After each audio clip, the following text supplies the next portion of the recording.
Bonjour et bienvenue pour cette capsule vidéo numéro 9 du cycle de formation du prix Diaspora et Développement. Cette capsule se focalise sur deux éléments essentiels de votre cadre logique, les hypothèses et les indicateurs. Les objectifs de cette capsule sont donc d'une part de savoir formuler des indicateurs pertinents, fiables et réalistes qui vous permettront de vous assurer de la bonne mise en œuvre de votre projet et d'autre part de pouvoir identifier les hypothèses à prendre en compte afin que votre projet rencontre aussi peu de surprises que possible. Concernant les indicateurs, je vous propose trois définitions. L'OCDE parle de facteurs quantitatifs et/ou qualitatifs qui fournissent un moyen simple et fiable de mesurer les réalisations et de refléter des processus et des changements grâce au projet. La FOSIT, quant à elle, présente les indicateurs comme tout paramètre qui permettent de mesurer les objectifs, les résultats et les activités de façon précise, facilement et objectivement vérifiable, pertinente et économique. Finalement, la DDC propose une description plus succincte. Un indicateur, selon la DDC, est un outil de mesure permettant une évaluation fiable. On peut finalement retenir que l'indicateur, c'est l'élément qui vous permet de prouver à toutes les parties prenantes ou non du projet que l'élément mesuré est atteint. En principe, il est recommandé de mesurer les indicateurs au moins au niveau des outputs, les résultats, et des outcomes, les objectifs spécifiques. Lorsqu'on parle d'indicateur, on utilise souvent l'acronyme SMART. Bien qu'il n'y ait pas d'unanimité concernant sa signification, on utilise souvent ces lettres pour désigner les qualificatifs que devrait avoir un bon indicateur. Ainsi, le S est souvent synonyme de spécifique, c'est-à-dire que l'indicateur est spécifique à l'objet qu'il mesure. Dans un cadre logique, un indicateur mesurera uniquement un output ou un outcome. Il ne peut pas être utilisé pour mesurer autre chose ou deux étages à la fois. Le M indique que l'indicateur doit être mesurable, de manière objective et avec des moyens proportionnés. Le A désigne que l'indicateur est atteignable, il doit donc pouvoir être mesuré à l'aide des moyens à disposition et dans un délai imparti. Ce paramètre est souvent négligé lorsqu'on fixe les indicateurs. Pourtant, rappelez-vous toujours que la mesure d'un indicateur a souvent un coût, qu'il soit financier ou humain, et ce coût doit être aussi minime que possible. Lorsque vous avez le choix entre un indicateur coûteux et un indicateur mesurable sans grand effort, choisissez toujours la deuxième option. Le R de l'anglais relevant signifie quant à lui que l'indicateur est pertinent dans le sens où il représente le meilleur moyen de mesurer l'objet concerné. Et enfin, le T fait référence à la notion temporelle. Finalement, retenez également qu'une bonne manière de savoir si un indicateur est bien formulé est également de se dire que si deux personnes devaient mesurer le même indicateur, elles devraient dans tous les cas tomber sur le même résultat. Il existe une multitude de types d'indicateurs. Je vais vous présenter ici les quatre principalement utilisés. Tout d'abord, vous avez les indicateurs dits quantitatifs. Ils représentent donc des paramètres qui, comme leur nom l'indique, peuvent être quantifiés, mesurés. Pour un projet visant par exemple une gestion adéquate des déchets ménagers, un indicateur tel que le nombre de ménages raccordés à la collecte est un bon outil vous permettant de quantifier le fonctionnement du système. Le second type d'indicateurs principaux est représenté par les indicateurs dits qualitatifs. Ils mesurent souvent des perceptions, des éléments moins tangibles et peuvent parfois être en partie quantifiés.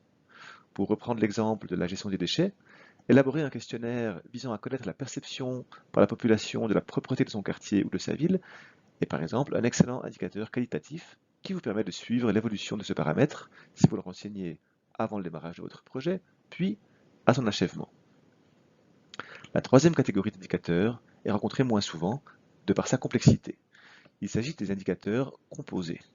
Par exemple, un indicateur tel que le fonctionnement de l'association est optimal peut être retenu, mais uniquement sous réserve d'avoir préalablement défini ce que signifie optimal. Ce peuvent être des paramètres très quantitatifs, concrets, tels que la présence d'un bureau élu, la tenue de rencontres périodiques, la tenue de procès-verbaux signés, etc. Mais ce peuvent également être des paramètres plus qualitatifs qui complexifient évidemment la définition de cet indicateur. Finalement, la quatrième catégorie n'est utilisée que lorsque vous ne pouvez pas mesurer directement les éléments visés. Dans certains contextes, il peut par exemple être très difficile de connaître les revenus exacts des populations concernées par le projet. Comment pouvez-vous dans ce cas estimer si votre projet a par exemple fait augmenter les revenus? Eh bien, vous allez devoir trouver des indicateurs dits de substitution, qui vous permettent de vérifier de manière indirecte l'atteinte de vos objectifs. Par exemple, il peut être avéré, dans un contexte donné, que les premières dépenses des familles soient l'achat d'un vélo facilitant leur déplacement. Dans ce cas, L'augmentation du nombre de vélos peut être utilisée pour renseigner l'évolution des moyens à disposition du ménage. Pour ce type d'indicateur, vous devez évidemment maîtriser votre contexte sur le bout des doigts. Rien de mieux que quelques exemples issus de la chaîne de résultats présentée à la capsule précédente pour comprendre ce concept. Vous aviez un exemple de résultat stipulant que le personnel de la commune, grâce à vos formations, a renforcé ses capacités en gestion administrative. Est-ce qu'un indicateur tel que le taux de participation à la formation peut être utilisé pour confirmer l'atteinte de ce résultat? Évidemment, non. Cet indicateur mesure la participation à la formation. Il pourrait donc être utilisé pour la mesure de la bonne mise en œuvre de l'activité, mais ne renseigne pas le renforcement de compétences qui est visé. Un autre indicateur, tel que le pourcentage de réussite à un test passé en fin de formation, pourrait par contre être utilisé pour mesurer ce résultat. L'idéal, avant la réalisation de votre formation, serait alors de connaître le niveau de connaissance en gestion administrative du personnel afin de pouvoir le comparer avec le niveau atteint suite à votre intervention. Si on monte d'un étage dans votre chaîne logique et qu'on s'intéresse aux objectifs spécifiques, aux outcomes, c'est-à-dire aux changements espérés grâce à l'atteinte des résultats de votre action, on retrouve la volonté que la performance du service communal se soit améliorée. Cet objectif pourrait être mesuré avec un indicateur quantitatif, qui consisterait à suivre le nombre de dossiers traités chaque mois par le personnel, ou à l'aide d'un indicateur qualitatif, consistant par exemple à recueillir l'avis des usagers du service communal via un questionnaire. Il est évidemment possible de mesurer plusieurs indicateurs pour un même résultat ou un même objectif. Bien, après les indicateurs, il nous reste à aborder les hypothèses, qui représentent, dans un certain sens, tous les événements indépendants hors de contrôle de votre projet et qui peuvent l'influencer. Une bonne manière de réfléchir aux hypothèses est de se poser la question suivante. Qu'est-ce qui pourrait favoriser ou au contraire empêcher la réalisation des activités du projet et l'atteinte des résultats et objectifs? Vous devez être conscient d'une chose. Lorsqu'elles sont posées, vos hypothèses doivent absolument pouvoir être suivies, afin de, le cas échéant, être confirmées dans le cadre de la mise en œuvre de votre projet, car elles représentent un élément important de votre chaîne logique qui n'est rien d'autre qu'une hypothèse de changement. Vous devrez ainsi, d'une part, éviter de retenir des hypothèses peu importantes. Par exemple, pour un projet de gestion des déchets au niveau communal, l'éclatement d'un coup d'État au niveau centralisé ne devrait pas remettre fondamentalement en cause vos actions. Vous pouvez donc mettre cette hypothèse de côté. Et d'autre part, vous devez identifier les hypothèses qui pourraient s'avérer fatales si elles se vérifient durant la mise en œuvre de votre projet.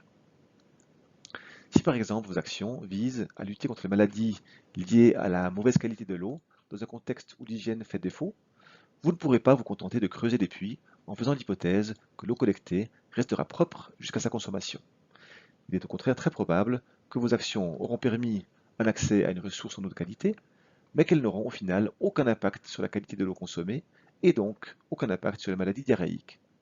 Si l'étude d'une hypothèse révèle qu'elle peut être fatale, vous devrez alors reconcevoir votre projet. Pour reprendre cet exemple, vous devrez par exemple réaliser des actions visant à améliorer l'hygiène afin de garantir autant que possible que l'eau collectée au puits soit toujours propre au moment où elle est consommée. C'est la raison pour laquelle, de la majeure partie des projets visant à améliorer l'accès à l'eau, un important volet lié à l'hygiène est développé en parallèle.